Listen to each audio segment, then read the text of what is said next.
Você fala que Cristo vai retornar. Existe com certeza no Apocalipse ou No Evangelho lá que no falei. Evangelho quando isso vai datar. Mas será que é agora? Essa é a pergunta. Será que estamos chegando? Eu acredito que sim. E vou dizer mais. Eu acredito que sim nesse sentido. Quando eu dei aquele exemplo do Evangelho lá, que eu falei, guerra sempre teve, fome sempre teve, tem uma expressão que Jesus falou o seguinte: quando virem algumas coisas, serão como dores, como as dores, princípio das dores. A expressão no grego, princípio das dores, são dores de parto. Analogia que Paulo também vai fazer, dores de parto. Quando a mulher vai ganhar neném, ela primeiro começa a ter contração. Uhum. E o que acontece? Você que é pai, você acompanhou sua mulher, a contração ela vai cada vez diminuindo o intervalo e aumentando a intensidade. Então, o que Jesus quis dizer é que até a volta dele, algumas coisas iriam diminuir os intervalos e aumentar a intensidade. Realmente, um terremoto que acontece hoje mata muito mais pessoas e afeta muito mais o mundo do que um terremoto que aconteceu no ano 3 a.C. Aham. Né? Porque o mundo era menos povoado, então a gente está vendo isso. O risco de uma guerra mundial, realmente é uma guerra mundial, embora eu deixei claro, não quero entrar em contradição aqui, que o anticristo vai trazer uma aparente paz para o mundo. E quando ele voltar, então tudo indica que pode ser agora. Uhum. Você está entendendo? Tudo indica. Só que no fundo, Jesus falou o seguinte: o dia e a hora vocês não vão saber. Então fiquem preparados, porque a hora que vocês menos perceberem, o Filho do Homem virá. Mas virá para salvar? Depende. Quando eu era criança, o meu prazer era quando dava 4h30, apitava o sinal lá da Central do Brasil, onde meu pai trabalhava, dava para ouvir da minha casa, eu já corria pro portão para esperar meu pai. Mas o dia que eu aprontava aquela velha frase de mãe, né? Deixa teu pai chegar. Deixa seu pai chegar. Porra. Quando ia entardecendo, que tocava o apito lá, nossa. Então, com Deus é a mesma coisa. A Bíblia descreve pelo menos 3... Vai ter um monte de gente que não vai pro portão. Vai se lascar. E olha que interessante, a Bíblia descreve pelo menos 3 comportamentos de pessoas que não vão ser salvas, que são interessantes. Em Apocalipse capítulo 6 fala que quando ele vier, fala da ira do Cordeiro. Essa é uma expressão tão paradoxal, a ira do Cordeiro, que ele é o Cordeiro de Deus, tira o pecado do mundo, e fica irado. Porque, gente, você pensa que são só nós que ficamos indignados, por exemplo, com um camarada que praticam a pedofilia e matam uma criança? Não, Deus também está irado com aquilo. Deus também está irado. Deus ama o pecador, mas Deus odeia o pecado. Mas se o pecador não abandona o pecado, Deus vai destruir junto com o pecado. Mas se ele pedir perdão? Aí tudo bem, mas e se ele não pedir? Mas o perdão tem que ser de coração Tem que ser de ou é o coração. perdão da palavra? Tem que ser de coração. Tem que ser Porque coração. a gente, até no último podcast que eu vim aqui, não foi? A gente tava até brincando. Ele falou que estava pregando, você entendeu? Podia ser, de repente, se pá, né? Mas a gente tava brincando de, pô, vamos fazer merda e tal. Mas se chegar na hora, lá na hora do portão, falar com o Paulo Pedro e se arrepender lá, em vez de se arrepender em vida. Porque Na Bíblia tem não tem essa possibilidade. Ai, isso é legal. Na Bíblia não há essa possibilidade. Tem que se arrepender em vida. A Deixa Bíblia eu jogar um fala, pouquinho mais aos difícil. homens está fadado morrer uma única vez, e depois disso o juízo. Não tem como se Não arrepender tem como, lá. Não tem como. E o arrependimento tem que ser honesto, né? Desculpa. Você tem que se arrepender mesmo. Nossa, foi pro nível Você hard tá entendendo? agora. Aí o que acontece? Você feriu o coração de Deus. E o que eu faço contra você, eu estou fazendo contra ele. É isso que eu tenho que entender. Você é criatura de Deus. Então, eu vou dar um exemplo bem chulo, mas vocês vão entender. Se eu chegar aqui e quebrar essa coleção, vocês vão ficar muito pau da vida comigo. Boa. Por que você vai ficar? Pô, o Rodrigo quebrou uma coisa que é minha, que é preciosa para mim. Eu falei que o exemplo era chulo, porque o ser humano é muito mais precioso para Deus do que os cavaleiros do Zodíaco para você. Então, o que eu estou fazendo contra você, eu estou mexendo com a coleção de Deus, com gente que ele ama. Aliás, até o exemplo melhor nem seria com os cavaleiros do Zodíaco, é mexer com sua filha. Você está entendendo? Deus não aceita isso, então Deus também não tolera. Todos nós somos pecadores, mas Deus não suporta a impiedade. A impiedade é a prática do pecado quando você já começa a ter gosto naquilo.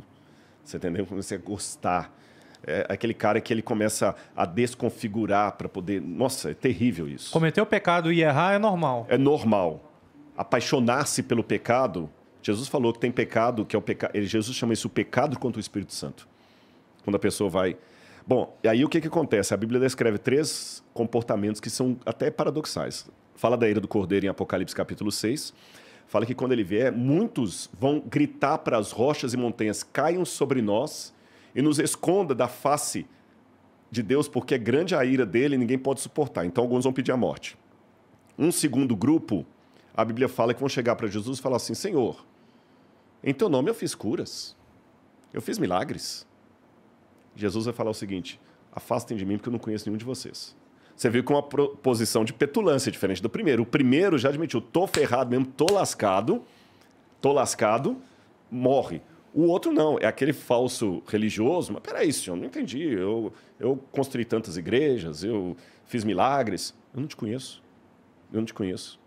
E o terceiro grupo é aquele que Jesus vai falar o seguinte, saiam daqui porque eu tive fome e você não me deu de comer, Mateus capítulo 25, eu tive sede e você não me deu de beber, eu tive preso, você não foi me visitar. E ele falou, mas quando é que eu deixei de fazer isso?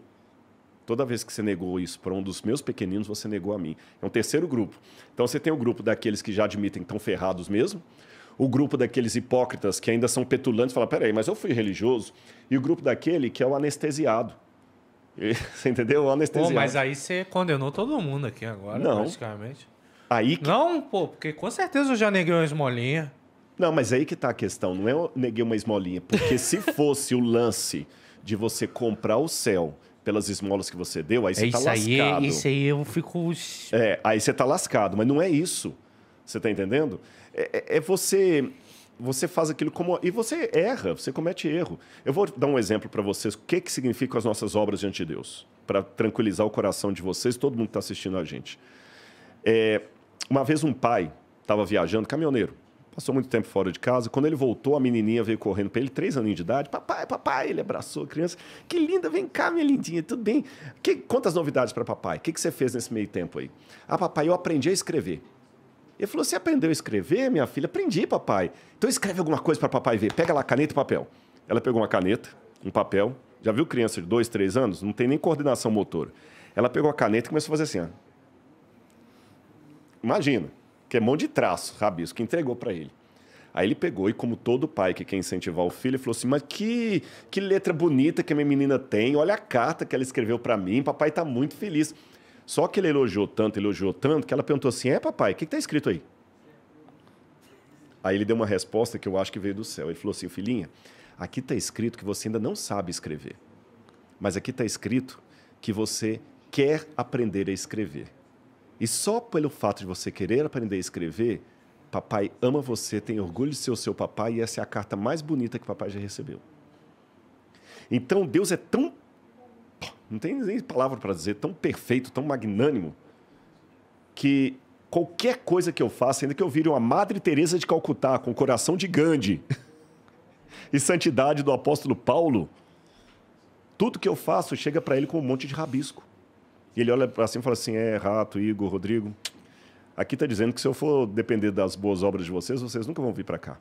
Mas aqui está dizendo que vocês me amam e amam os meus filhos.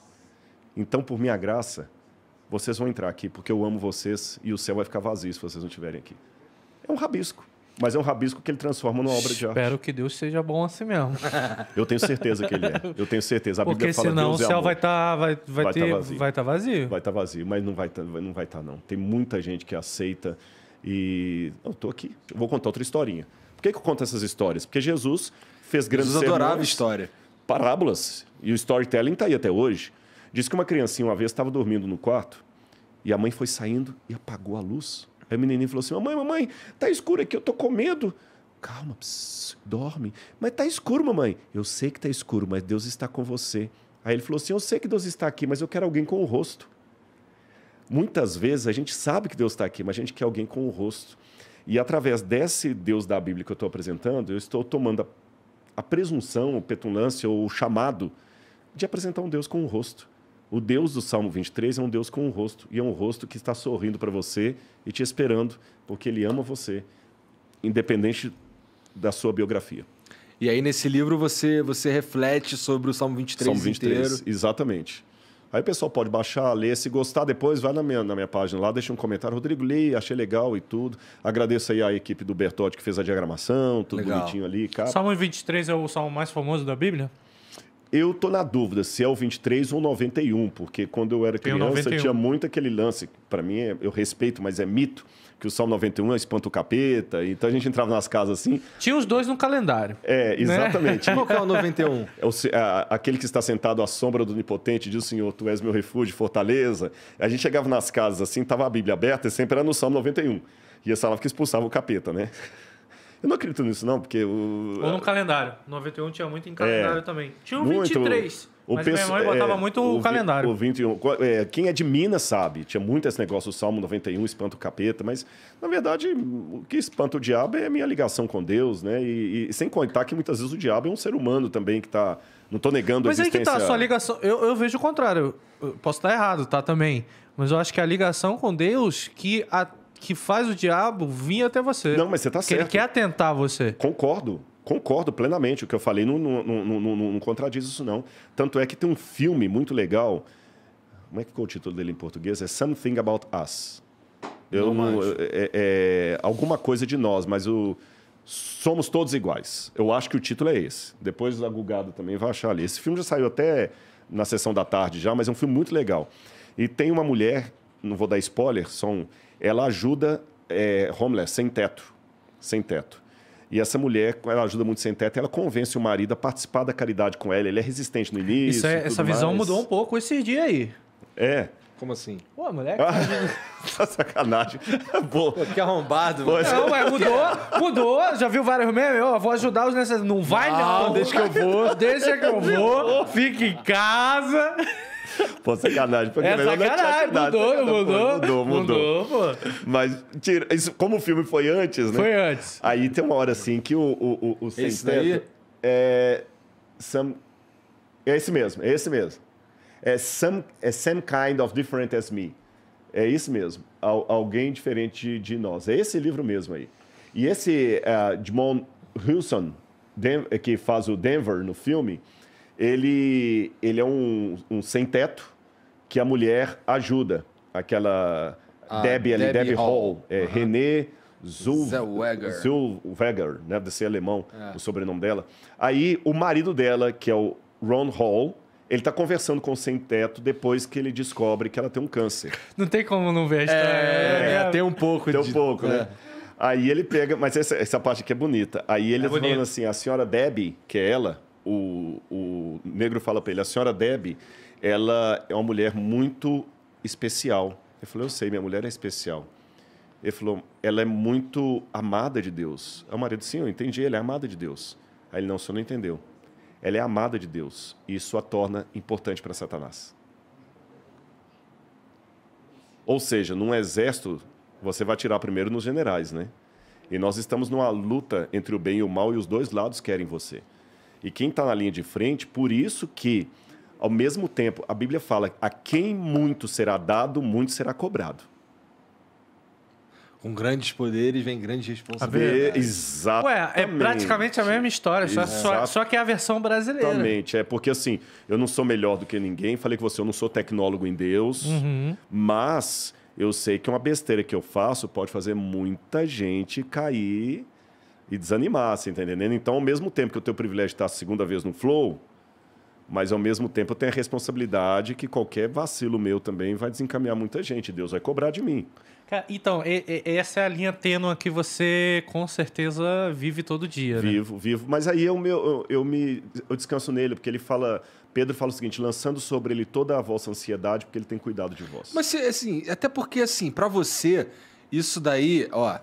Eu tenho uma visão da vida que é a seguinte, se isso daí é a sua verdade e você só fala a verdade... Tu não vai cometer nenhum vacilo. Porque se é a sua verdade e o que você está falando aqui é verdade para você, dentro do que você acredita, não tem como você O problema é você ser crucificado pela sua verdade, assim como Jesus Cristo foi. E muitas vezes vai. Eu sou muitas vezes. Esse é o problema, mano. Cara, é você ser crucificado, de repente, por algo que você falou, mas não cometeu a maldade. Assim como também Jesus Cristo foi crucificado. Porque nem ele conseguiu agradar a todos. Então, se você for pensar, caramba, nem Jesus Cristo conseguiu agradar a todo mundo, por que ele e Rodrigo vai conseguir? Claro. Ou eu e Douglas vão conseguir? Não vai. Não vai? Se Jesus hoje tivesse um canal no YouTube, se ele viesse aqui, se ele tivesse no Flow, ele ia falar coisas que Já alguns tinha iam bater sido palma, e outros cancelado. já tinha sido cancelado. Já tinha Já sido tinha sido cancelado, cancelado. mano. Porque ele foi cancelado na época. Se você pegou o Evangelho de João, você vê no início as multidões seguindo Jesus. Depois, é interessante, você O vai ver primeiro no João, cancelado. Ele vai, exatamente, o primeiro cancelado. Você vai vendo o pessoal abandonando. No início fala assim, o Evangelho já começa assim. Jesus pregava e as multidões se maravilhavam e o seguiam. Aí tem uma notinha bem irônica do evangelista. Mas Jesus não confiava neles, porque sabia o que é o coração humano. Aí vem aquilo que a gente chama de contradício ad absurdum do Evangelho. Que na sexta-feira, que no domingo, eles entram com Jesus em Jerusalém, com palmeiras nas mãos, gritando Baruch Rabá Beshem Adonai, bendito que vem em nome do Senhor. E na sexta-feira seguinte, crucificam, queremos Barrabás. Pô, cara, você tá entendendo? É a internet hoje em dia. É, a internet hoje, a internet é a mesma coisa. Então, a internet, assim, por um lado, virou para-raio de maluco também. Virou E a gente tem que estar o quê? preparado. Que Jesus falou o seguinte, eles me odiaram, vão odiar vocês também. Então, tem que estar preparado. Mas ele dá a força, sabe? A força vem dele. E é uma força que a gente não tem. Mesmo porque, eu concordo com o que o Igor falou, da questão de ter uma fé, uma verdade, viver por ela, mas a gente comete vacilo. Tanto é que se você olhar para a Bíblia, tem algumas partes dos heróis de Deus na Bíblia que são meio dantescas. Você pega, por exemplo, Pedro. Andou com Jesus 3 anos e negou Jesus na última hora. Foi o maior vacilão. Foi o maior vacilão. Pô, o cara viu Jesus operando milagres, você tá entendendo? Mas ele teve medo da morte, né? Ele teve medo da morte, mas vacilou. Não importa a razão, vacilou. Tudo bem, vacilou, acabou morrendo assim mesmo. Depois ele morreu por Jesus e tal, mas ele vacilou. Se você olhar no Antigo Testamento, Abraão também, por medo também, o medo paralisa. Abraão quase entregou a mulher dele para Faraó meter vara nela lá, porque não, estava com medo de morrer, Sara é minha irmã, Deus repreendeu. Ele foi lá, apressado demais, Deus prometeu que ia dar o Isaac para ele foi lá e adiantou Ismael. Ismael hoje é o inimigo de Isaac, você vê a briga de árabes e judeus está até hoje aí, é Ismael e Isaac brigando até hoje, por um vacilo de Abraão. Agora eu pergunto, por que Deus deixou esses vacilos estarem na Bíblia? Que é uma história que se eu fosse escrever, eu esconderia. Porque ele era humano. Ele era humano. Porra, tá E por que ele deixou? Para mostrar que a Bíblia não é um livro apenas politicamente correto, é aquele negócio. Eles não eram super-heróis, Rodrigo. Eles eram como o Igor, como você, como o Rato. Se eu pude usá-los apesar deles mesmos, eu posso usar você também. E você que tá assistindo esse vídeo aqui no Talk Flow, dá pra você virar membro, cara, do Flow agora. É um botãozinho do lado do botão de se inscrever. A gente faz um programa semanal só pros membros. Olha. Então fique esperto aí. Se quiser virar membro, tá bem aqui do lado, é mó merreca, custa menos de R$8, irmão.